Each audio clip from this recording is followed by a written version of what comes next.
Welcome to Community Chats, bringing you stories and insights from the heart of Community Living Toronto, a non-profit organization that proudly supports people with intellectual disabilities and their families. We will focus on stories of belonging and inclusion and topics of interest from communities across Ontario and the world.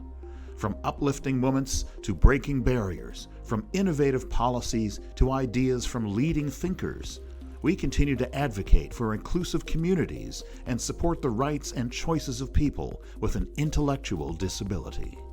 Hi everyone, this is Brad Saunders. I'm the CEO at Community Living Toronto, and I'm really glad that you've chosen to join us for a conversation today that we're having with Mary Pat Armstrong.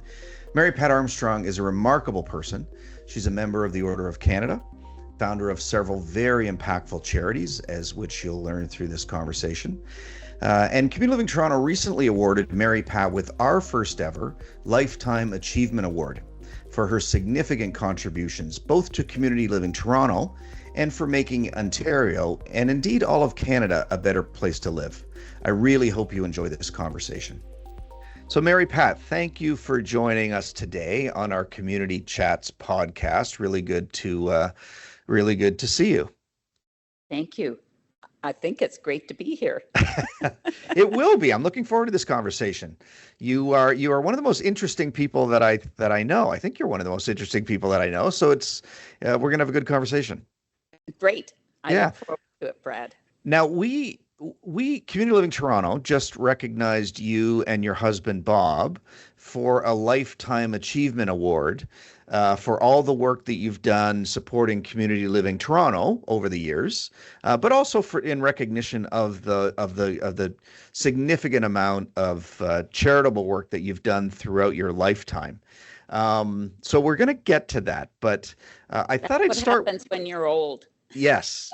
Well, a lot of people, you can also get old without doing all that stuff, right? So what's the old joke? With age comes wisdom, but sometimes age comes alone. The same can be said for charitable stuff and helping people as well. Okay. So, Mary Pat, you're not old, but you're in your 80s. You're not shy about saying that, and you take good care of yourself, and so you've got many years ahead. Tell us a little bit about yourself. Where were you? Where do you come from? What's Mary Pat's story? Well, I don't come from Toronto, but I've spent most of my life in Toronto. Was born on an army base, I think it was, and then went to Peterborough pretty quickly, and then to Toronto, and then was married in Toronto. And fairly quickly, my husband and I moved to Montreal, and we were there for 6 years and then back to Toronto. While growing up, I went to a local public school. Then I went to Branksome Hall. Mm-hmm. Then I went to U of T School of Nursing and got a bachelor's degree in Bachelor of Science in Nursing. Okay. And I always wanted to teach nursing. I didn't want to practice nursing as much as I wanted to teach it. Okay. So I practiced for a short time just to get my feet on the ground after graduating. Where did you practice? I practiced at Wellesley Hospital. Okay. And then when we moved to Montreal, I taught nursing at McGill. So I only practiced at Wellesley. Okay. And then we moved to Montreal and I was able to get a job teaching nursing at McGill School of Nursing. And then I started to have a family, so I stopped working full time, but I taught 2 evenings a week at Concordia Mm-hmm. in a new program that was really exciting to me at the time, teaching RNs to get their degree so that they could go on and be a teacher or administrator. And that was at the time when the local CLSCs were starting up in Quebec. So, and I so believed in that approach, that clinic approach outside the hospital. And so, and then I decided I was doing so much teaching, maybe I should get a degree in teaching and learn how to teach. Okay. So we moved back to Toronto, and I went to Oise Hmm. and got a master's in education, um, to the quite the disappointment of the School of Nursing. They wanted me to get a master's in nursing, Okay. and but I was more interested in the other aspect. So, but I did that part time. So Okay. that was Well, you were raising a family. yes, Okay. yeah. I learned I could read 5 times as fast between 5 and 7 in the morning as I could between 9 and 12 at night. Yes, yes. That just had to do with the energy level or the fact that you were, Yeah, yeah, it's a, yeah. definitely. So tell us about your family. How many kids did you have? We have 3 daughters. Our We've had 4 daughters. Our first Hmm. daughter, Marion, died of leukemia when she was 5 and a half. And our second daughter, Sally, was born by then Hmm. and is now grown up and has 3 kids of her own. Our third daughter, Jenny, um, was born shortly before Marion died. Hmm. That was a period of my life that Yeah. I'm proud I survived. Uh, and and Jenny is intellectually disabled. Um, our first daughter was also intellectually disabled, and eventually uh, a chromosome abnormality was discovered, but it wasn't even discovered in the world when all this was going on. Right. Uh, but we, once our eldest daughter wanted to have kids, we went back into it genetically, and they had just discovered it. So there was definitely a congenital connection between Marion and Jenny. Okay.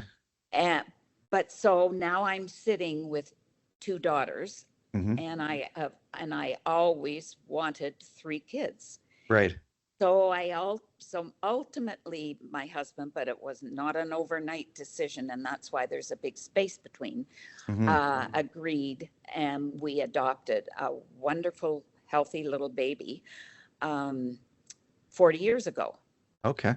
So, and she has 3 kids. Okay. Wow. That's quite the So, journey. uh-huh. Yeah. Yeah. Now, now, Marion, you mentioned that she passed away when she was Five, uh, half five and Mary. a half. Yeah. Okay. That must have been terribly difficult, obviously. Um, and that inspired you, and that you one of the things that I certainly I met you through the work that you do philanthropically and with charities through your work with Community Living Toronto. But you didn't start there with your sort of community involvement and supporting charitable work in Toronto and around across the country. What, can you talk about that journey and how Marion played a part and then later Jenny? Well, I was always involved in my kids' activities, Hmm. whatever they were doing. So, school, I was involved at their schools. Choir, I was involved with Toronto Children's Chorus.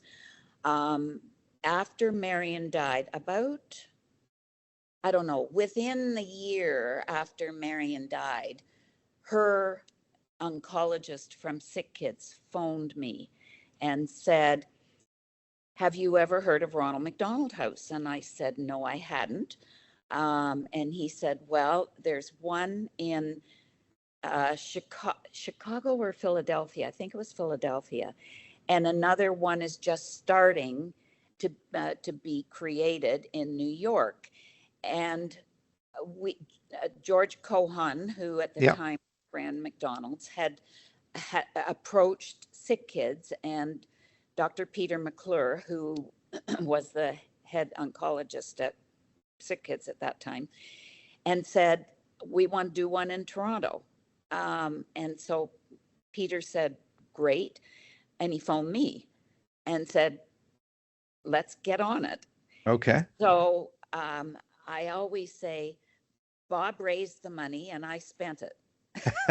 It was terrific. So we built the first Ronald McDonald House in Canada, and it was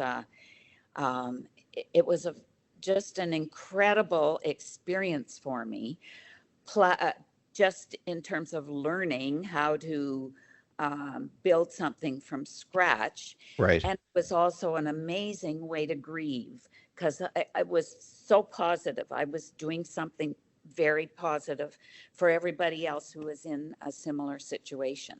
Right. So, That's good. That's good. So so there's a number of Ronald McDonald houses across Canada now. I don't know off the top of my head how many there are, but do you? And the world. There's and the world. Around the world. How many around the world? Around 60, or at least. Okay. It might even be more. Okay. I haven't checked in the last few years. Well, I benefited from that work that you did. So my son was born. He had some issues when he was born, so he spent 9 days in a NICU. He was born in Toronto at Etobicoke General, but transferred to McMaster when he, with an ambulance along the QE, and it was very dramatic. And you end up in a hospital with nowhere to go because Sick Kids was full. And where do you stay? And we ended up staying a number of nights at the Ronald McDonald House in Hamilton. So, yes. So thank you for that work. It was an inspiring, amazing facility, as you said, and you're in there with other families that are going through maybe not the same thing, just by the nature of what the house is, but you're all worried about your kids, and they're working together and sharing meals and stuff. It's an inspiring place. And you're close to the hospital. Yeah, walking distance. Yeah. Yeah. And when we first started that house, the sick child had to stay in the hospital. Gradually, the sick kids learned to trust our system, and the sick child sometimes was able to stay at the house. Oh, okay. So you're close to the hospital, but that's fantastic. That's fantastic. Yeah. So that led you to, that was an amazing, you learned a lot, you found it very rewarding, and you had a big impact. That led you to Camp Uchigayas, which is now called Camp Fire Circle. Tell us about Uch. Well, I was just sitting around the Ronald McDonald House board table one day and said, it's time to do something else for kids with cancer and families. And let's do a camp. So a couple of us drove around Ontario looking for sites, et cetera, et cetera. Anyway, we started on Lake Couchiching at the Geneva Park, and we were only 1 week. We decided we had to start small and not worry about meals and housekeeping and all those things. So right. We and the name Uchigayas was around a wonderful Indian legend that was all about hard work and fighting and support from those around you to conquer something that was not what you wanted to have. Yeah. So it was a great story, and but it's interesting. The hardest thing at the beginning was getting campers, because parents were afraid. Yeah, of course. Let go. But all the staff was volunteer. All the counselors are still volunteer. There's a huge staff, but all the counselors are still volunteer. So you started at Couchiching, near Aurelia, and did you move to Rosso Lake College? Okay. And then we bought property up in Muskoka. It has its own small lake, so Okay. campers can go on overnights, Yeah. paddling down to the end of the lake, and the staff walk along to give them their meds when I it's see. necessary. There's a full big med shed with doctors and nurses, and some of those, the doctors are on holiday from sick kids. Hmm. They it doesn't detract from, sorry, they're not on holiday, they're on work from Right. sick kids, so it is not part of their holiday. So there's a Nurse, very experienced, strong medical team at the site. huge. Yeah. And it's now actually for all serious illness, or at least for cardiac and liver illnesses as well. It's moved beyond just cancer, as has Ronald McDonald Right. House, because need is so, has Yeah. been Yeah. so, Yeah. Excellent. and it's full time, and it's full time in the winter. Um, there's Oh, I didn't volunteers who, realize it was year round now. well, Or volunteers come to sick kids and okay. other hospitals as well Okay. to provide little camping um, programs. Okay. And Great. there's a downtown building in Toronto that the camp rents for $1 a year. Okay. Oh, nice. So yeah, it's full time with a big, Fantastic. huge paid staff now. Okay. That's something to be sitting around a board table saying, let's think about something new. And then to all these years later, look back and see what that has grown into. That's that's something else. Um, Now, you and I got to know each other through the Lights program and your involvement with that. So after Campfire Circle, you ended you decided there was time to do something else, that there was more to do. Oh, Tell us well, about I talk about said that. to myself, okay, enough with cancer. I'm moving to the intellectually disabled. Okay. And walked into Community Living Toronto. Well, with somebody brought me in, and to meet with Angela Bradley, and Yeah. she loves to tell the story that I'll do anything, but I'm done with fundraising. Didn't work.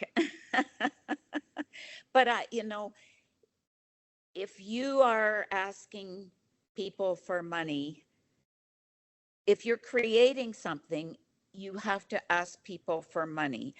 I don't believe in asking people for money that doesn't 95% at least go to what you're asking them for money for. And then on top of that, if you're asking people for money, you better be giving money yourself. Yeah. Yeah. Put your money where your mouth is. Right. So, so that was the genesis of Lights, walking into Community Living Toronto on Spadina, speaking to Angela, Well, I did other things yeah, first, okay, I see. connectability and other stuff.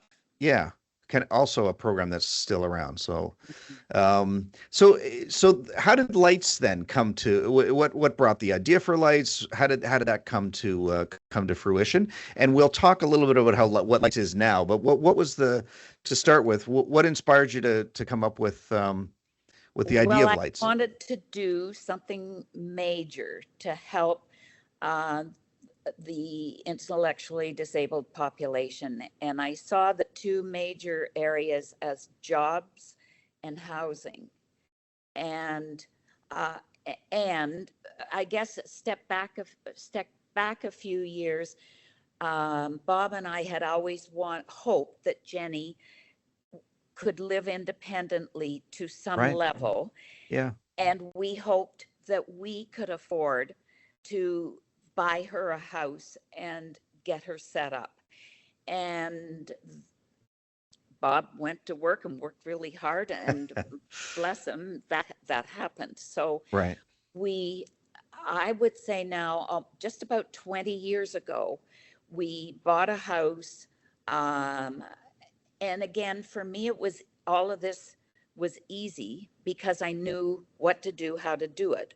Right. So found a caregiver, found housemates, did a little tiny reno in the house, and opened the doors. And Jenny's house has always been Monday to Friday, and the weekends the housemates go home. Okay.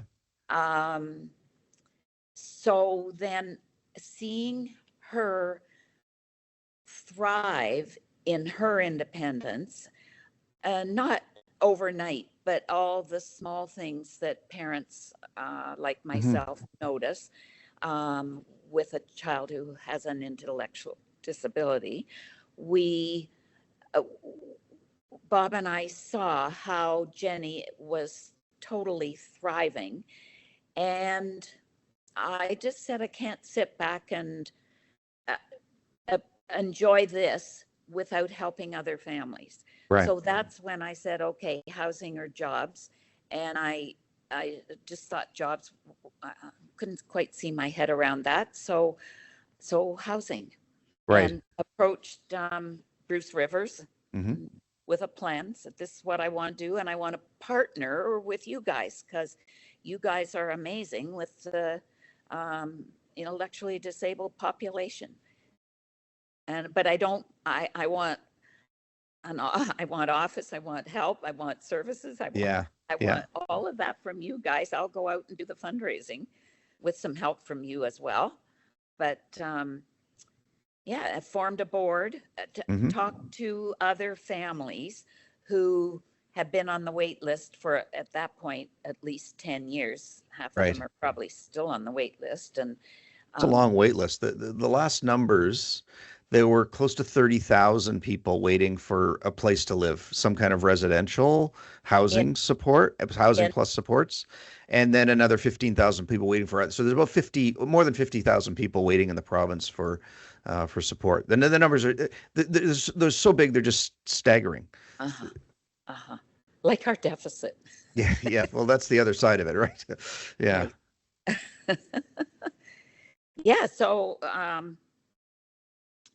lights, lights is the fundraising part of it has always been the challenge. And it was less of a challenge in Toronto because Toronto's where the money is, Yeah. technically. And bless all our friends.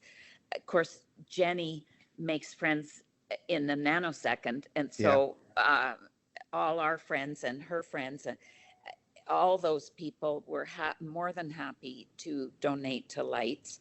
Right. Uh, but it that part is an ongoing challenge, how to help And families monetarily get going. yeah, yeah. So and the model is, and it started out so that the lights board, the money was raised from, and you're very good at it as well. Jenny's great, but you should take some credit yourself. Um, Money was raised, and then there's a couple of parts of the lights program. One is planning with families to Mhm. help them envision what a future might be for a place to live for their son or daughter. And that could involve roommates. It could involve, a family might have a condo that they own, or they could, as you did, purchase, or they might rent a space and bring in roommates. And then you find ways to bring in staff to support them. And it might be a model like Jenny's home where it's Monday to Friday and then people go home on the weekends, or they work things out. They come up with a plan for the residential program, and the For lights coordinators do that work. Yes, and the Lights coordinators are the key to the whole Right. program, and the government supports them right from the beginning. Yeah.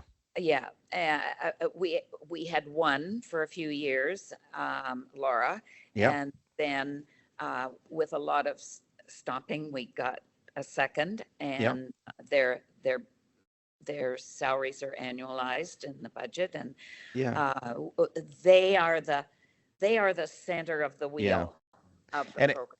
and I think it's interesting. Um, what's interesting about the lights model is the lights facilitators help arrange the situation. They help with the budget. They help with the planning, working through the issues of legals and how do people get along and how does all these things work out. And then the families take over. So they hire their own staff. They manage their own leases. They work all that out. And if it's one or two or three families, they do that together. And then the lights facilitator pulls back and is available to check in if needed. But then people are on their own. Yes, yes. But the lights facilitator is always in the background if they Right. need. Right. And then so the lights, the fundraised money is grants are given to families for a period of time to support the other sources of revenue that they may have. It might be ODSP, there might be a family contribution, Might be rent. might be rent, could be passport money that people would have. Mhm, mhm. And so that started it when I first started in this role and learned a lot more in detail about lights. It was amazing to see that this had worked. And now we've been at it now. It's 10 or is it 12 years? I'm bad with date. 2011, I think we. Okay, so longer than okay. Uh-huh. And to date, And there we have over been 100. over 100. Past, well, at least 100, maybe 102 Yeah. individuals who we've helped find supported independence. Yeah, and then the work that the lights facilitators do is they talk about the program and they talk about what the opportunities are to live on your own and how that They can have work. workshops. So they work with workshops, and they've done that for hundreds of people. And then we've got, as you said, just over 100 Thousands of people, 1,000 exactly, thousands. Then we've got about 100 people that have actually taken the step to plan for a situation on their own and try it out. And some have continued on and to this day that have been there from the beginning, and others have tried it out and then not continued. And it's been a real experience for people. And our hope always is, and what's happened thus far, is that the government takes over funding the individuals that we have helped become independent Right. after a few years. Because if we want to keep expanding and reaching more individuals and families, we need to let go of the families that we have started. Right. But we thus far have not let go of any until their funding has been taken Right. over. Right. And that's because we've built the fundraising has been so successful that we've been able to do that, which has been good. And maybe we can talk about this for a while, because one of the real benefits of lights is, and it's a significant worry for parents as they age, and what happens to their son or daughter who is likely living still at home. What happens when a parent can no longer take care of or support, or is no longer around, or needs, can't do it anymore? What happens? And too often the pathway, if Jenny's an adult now and grown, if she was for the first time having to look at living on her own, her ability to learn skills and live on her own would probably not be as successful as, because she's been doing this 20 years. Right. So she can live independently with some support, as opposed to what many people what happens is in their 60s, 50s or 60s, moving into a group home with support they didn't need if there had been involvement earlier. Have you seen? Are there examples or that you think of where you've seen that happen? Brad, I haven't seen that happen. I know it happens. Yeah. And years ago, I was in a couple of situations down at the government offices, and Right. there were a couple of other families who were pleading their case, and their child was in a wheelchair and the parent was aging, and I couldn't imagine where Yeah. they would go. But Lights doesn't see some of those Right. families. unfortunately, but because we can't, we don't, we haven't raised enough money Yeah. to give them right away permanent funding. And Right. that's why, sadly, they have to stay on the government wait list, Right. because the government, when they take them on, will give them permanent funding. But I mean, I feel so blessed because we've been able to do this for Jenny, and a couple of other individuals who are pals of hers. But Hmm. um, I know I have not Okay. witnessed that, but So I if you hadn't have been able, if Jenny was still living at home with you, um, how different would her life have been? Or how different would her life be? well, she'd be tied to us all the time Yeah. instead of taking the subway on her own, having friends of her own. Um, she's had a few jobs. Maybe I could have found her some, or Bob could have found her some. I'm not sure. But when she's home with us, she helps with the dishes, and Right. she looks after her own, uh, all her own possessions, and she's she looks after her own hygiene, other than we somebody brushes her teeth every night. Just at night she brushes her teeth, the rest of the time. Right. But and she knows that she's a great person. Hmm. She can walk into a room and say goodbye to me, and go and find who she knows, or meet other people she doesn't know. She knows that she's got stuff to offer the world. Yeah. And that's what's so beautiful to see. So it's really worked well for Jenny, and all the things that you say. That's been my experience of her as well. And the work that Lights has done has allowed, more than 100 families to have a similar kind of journey, and then educate thousands of others on what that opportunity might be. We're just in the last couple of minutes. Where would you want to see Lights going over the next numbers over the next 5 years? What's your vision? What's your hope? I'd love to see more lights programs across the province, helping more families. And I'm hoping, fingers crossed, that the government can step in with some individualized funding to Hmm. make this happen, because I know that other, even cities like Kingston and London, the bigger cities, Yeah. Windsor, they don't have the same money that Toronto has. And, but I'm so hoping that I'll live to see other lights programs, don't even have to call them lights, whatever, but Yeah. similar, attached probably to an agency like Community Living Toronto, because I couldn't have done it without Community Living Toronto. We just couldn't. Right. It's all about partnerships and sharing and helping each other. And so that's my dream, that we'll start with Ontario, maybe go ultimately a few years more down the road across Canada. But I'd like to see more programs similar to Lights across Ontario. That's a good dream. I know.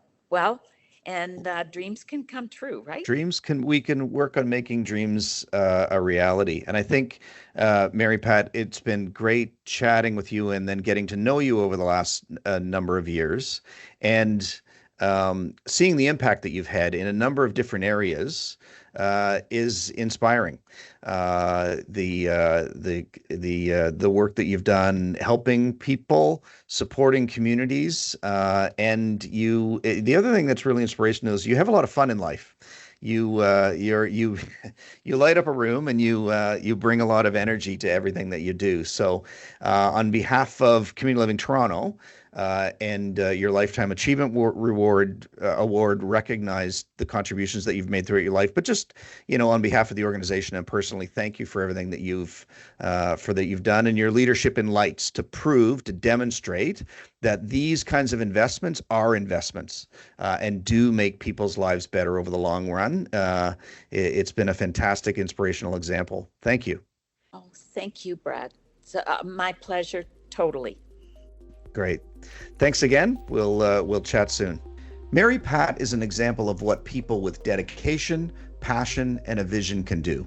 I am grateful to have Mary Pat as part of our community, and am amazed at the impact that she started with our Lights program that has touched the lives of hundreds of people across Ontario. Thanks for joining us for our Community Chats podcast. Remember, we release a new episode on the 15th and the 30th of each month, so don't forget to subscribe to stay up to date. Thanks for tuning in, and see you next time. Don't forget to join us next time as we unpack the power of community through collaborative initiatives and shared experiences. Available on Buzzsprout, Spotify, Audible, and YouTube.